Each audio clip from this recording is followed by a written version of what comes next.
আল্লাহ তাআলা বলেছেন লাতাজিদান্না আশাদ্দান নাসি আদাওয়াতান লিল্লাযীনা আমানুল ইয়াহুদা ওয়াল্লাযীনা আশরাকু।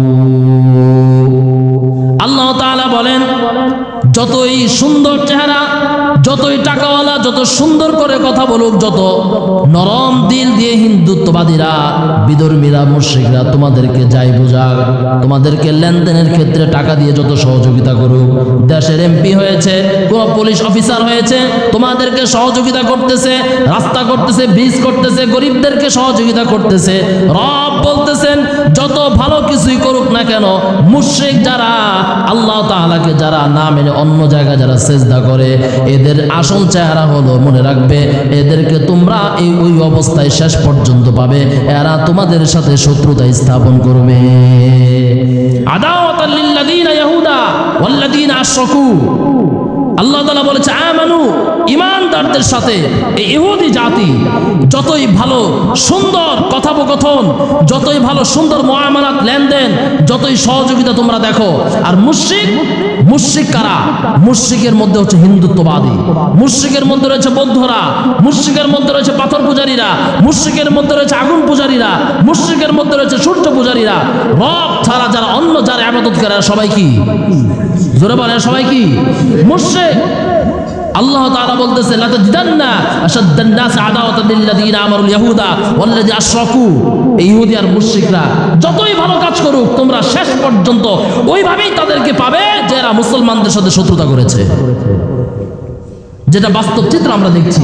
53 বছরে আমরা কোনোদিন হিন্দুদের উপর নির্যাতন করি নাই, বরঞ্চ মায়ের কাপড়ের আঁচলের মতো তাদেরকে ঢেকে রেখেছি। কিন্তু এরা কি করেছে আমাদের সাথে? শত্রুতা। এরা কি করেছে? শত্রুতা। শেষ পর্যন্ত যে এরা শত্রুতাই করবে বলেছিল কে? বলেছিল কে? আল্লাহ বলেছেন। অতএব একটা হিন্দু, একটা মুশরিক, এদেরকে যতই আপনি আপনার আশ্রয়ের মধ্যে রাখেন, আপনি বাড়ি ভাড়া দিচ্ছেন, হিন্দুদেরকে ঘর ভাড়া দিচ্ছেন, হিন্দুদের সাথে আপনি ব্যবসার মধ্যে মুআমালাত করছেন, হিন্দুদের সাথে আপনি বন্ধুত্ব করেছেন, মনে রাখবেন ওর চেহারার মধ্যে আপনি নূর দেখতেছেন, আপনার শয়তানের নূর দেখতেছেন, ওর আচরণের মধ্যে, ওর লেনদেনের মধ্যে আপনি বুঝতেছেন ইনসাফ এবং কি খুব ইহসানের সাথে আপনার সাথে সে মুআমালাত করতেছে। কিন্তু মনে রাখবেন ওর ভিতরের চিত্র যে শয়তান আর শত্রুতা, বলেছে কে? বলেছে কে? যদি আপনি এটা মনে করতে পারেন, তাহলে ওই হিন্দুর সাথে লেনদেন পর্যন্ত সীমাবদ্ধ, এরপরে হিন্দুর সাথে আমাদের কোনো সম্পর্ক আছে? যদি রাখেন, মসজিদের সভাপতি থেকে নিয়ে একেবারে নিম্ন শ্রেণী পর্যন্ত লোকদেরকে বলি, এলাকার সমাজের গুরু থেকে নিয়ে নিম্ন শ্রেণী পর্যন্ত লোকদেরকে বলি, যে যে স্তরের এখানে আছেন, চাকরিজীবী বলেন, ব্যবসায়ীজীবী বলেন, রাজনীতিজীবী বলেন, ছাত্র পড়াশোনা করতেছেন এরকম হোক, পর্দার অন্তরালে মা বোন হোক, যে যে স্তরে আছেন, সকলকে একটা কথা বলি, মনে রাখবেন আপনি যদি দুনিয়ার কোনো স্বার্থে কোনো হিন্দুত্ববাদীর সাথে, কোনো বৌদ্ধের সাথে, কোনো খ্রিস্টানের সাথে, কোনো ইহুদিদের কাছে, এক কথায় কোনো মুশরিকের সাথে যদি আপনার বন্ধুত্ব স্থাপন হয় আর দুনিয়ার সাথে তার সাথে যদি আপনার লেনদেন হয়, আল্লাহ তাআলা কোরআনের মধ্যে বলতেছেন ওয়া ইয়াতাওয়াল্লা মিনকুম ফাইন্নাহু মিনহুম ওয়া মান ইয়াতাওয়াল্লা মিনকুম ফাইন্নাহু মিনহুম। রব বলতেছেন হাসর নাসর ওই হিন্দুদের সাথেই তোমার হবে। আর জোরে বলেন নাউজুবিল্লাহ। হিন্দু যাবে যে পথে, তুমি মুসলমান হয়ে কালিমা পড়ে তোমাকে যেতে হবে ওই পথে। কে বলেছে কথা? আর জোরে বলেন কে বলেছে? হিন্দু যাবে যে পথে, মুশরিক যাবে যে পথে, বৌদ্ধ যাবে যে পথে, ইহুদি যাবে যে পথে, তুমি দুনিয়ায় জান্নাত পাইছো, কিন্তু মনে রাখবে তোমাকে যেতে হবে তার পথে। আল্লাহ বলেছেন কথা। 6 নম্বর পারা 16 নম্বর পৃষ্ঠা খুলে দেখেন, প্রথম লাইনের মধ্যে রয়েছে ইয়া আইয়ুহাল্লাযীনা আমানু লা তাত্তাখিযুল ইয়াহুদা ওয়ান নাসরা আউলিয়া বা'দুম আউলিয়া বা'দ ওয়া মান ইয়াতাওয়াল্লাহু মিনকুম ফাইন্নাহু মিনহুম। আল্লাহ বলছেন ওই পথে যেতে হবে তোমাকে।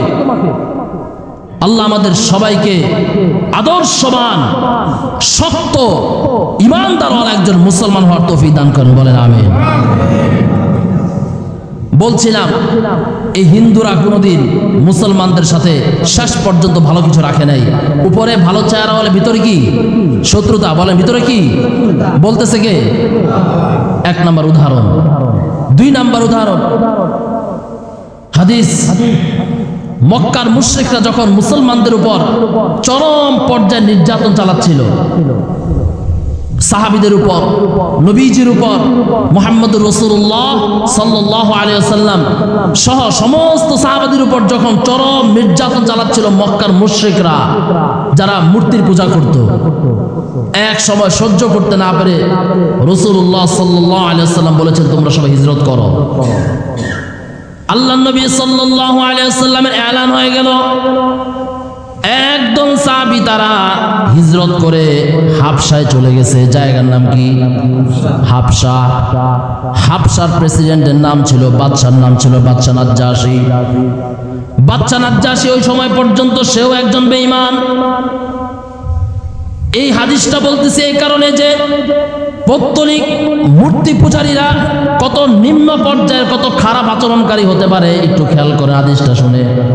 নবী আলাইহিস সালামের এলান পেয়ে যখন একদল সাহাবী যখন হাবশায় চলে গেছে, হাবশায় যাওয়ার পর বাদশা নাজ্জাশীর কাছে তার আশ্রয়স্থল নিয়েছে। বাদশা নাজ্জাশী ওই পর্যন্ত সেও মুসলমান হয় নাই। মুসলমানদের এই করুণ অবস্থা দেখে বাদশা নাজ্জাশী আশ্রয় দিয়েছে। কি তোমাদের সমস্যা, তোমাদের কথা কি আমার কাছে খুলে বলো। বাদশা নাজ্জাশী কথা বলার পর সাহাবীদের মধ্য থেকে বাদশা নাজ্জাশীর সাথে কে কথা বলবে পরামর্শে বসলো। সবাই পরামর্শ দিল আল্লাহর নবীর চাচাতো ভাই হযরত জাফর ইবনে আবু তালেব। কি নাম? জাফর ইবনে আবু তালেব, রাসূলের চাচাতো ভাই। পরামর্শ হলো বাদশা নাজ্জাশীর সাথে আমাদের অবস্থা বর্তমান কি, আমাদের কি করণীয়, এই ব্যাপারে বক্তব্য দিবে। এবং আমরা যে মুহাম্মদ কার পক্ষ থেকে আসছে, মুহাম্মদের উপর কোন কিতাব নাজিল হয়েছে, মুহাম্মদকে আমরা কেন মানবো, মুহাম্মদের রবকে, মুহাম্মদের রবের পরিচয় কি, এই সব কিছু নিয়ে বাদশা নাজ্জাশীর সামনে বক্তব্য দিবে জাফর ইবনে আবু তালেব। পরামর্শ হয়ে গেল, সমস্ত সাহাবীদের সবাই সামনে গেছে বাদশা নাজ্জাশীর সামনে। জাফর ইবনে আবু তালেব সামনে। জাফর ইবনে আবু তালেব বাদশা নাজ্জাশীর কাছে সবকিছু খুলে বলল, আমরা এই জন্য মুহাম্মদের উপর ঈমান আনছি, মুহাম্মদের রব, এই আলোচনাটা খোলামেলা বলার সুযোগ নেই। জাফর ইবনে আবু তালেবের বক্তব্য শোনার পর বাদশা নাজ্জাশীর মধ্যে একটা সত্যের একটা নূর ঢুকে গেছে। সুবহানাল্লাহ বলেন।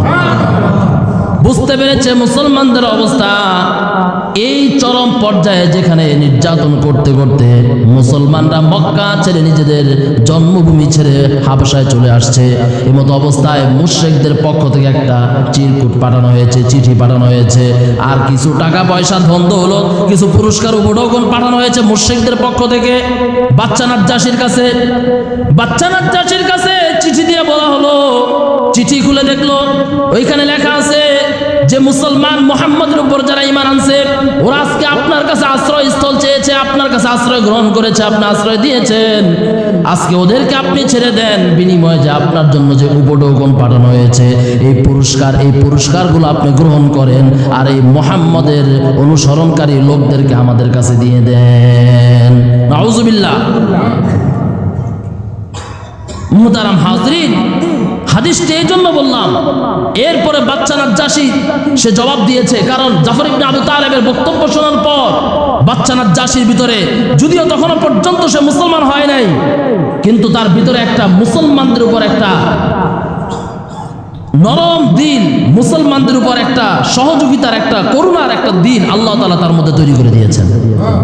বাদশা নাজ্জাশী জবাব দিয়েছে, না, তাদেরকে তো তোমাদের হাতে সবর তো করবোই না, বরং তোমরা যে আমাকে ঘুষ স্বরূপ যে উপঢৌকনগুলো দিয়েছো, যে পুরস্কারগুলো দিয়েছো, নিয়ে যাও। তোমাদের এই পুরস্কারের প্রয়োজন নাই। মুসলমান যারা আজকে আমার কাছে আসছে আশ্রয় নিতে, এদেরকে আমি সহযোগিতা করবো। সুবহানাল্লাহ।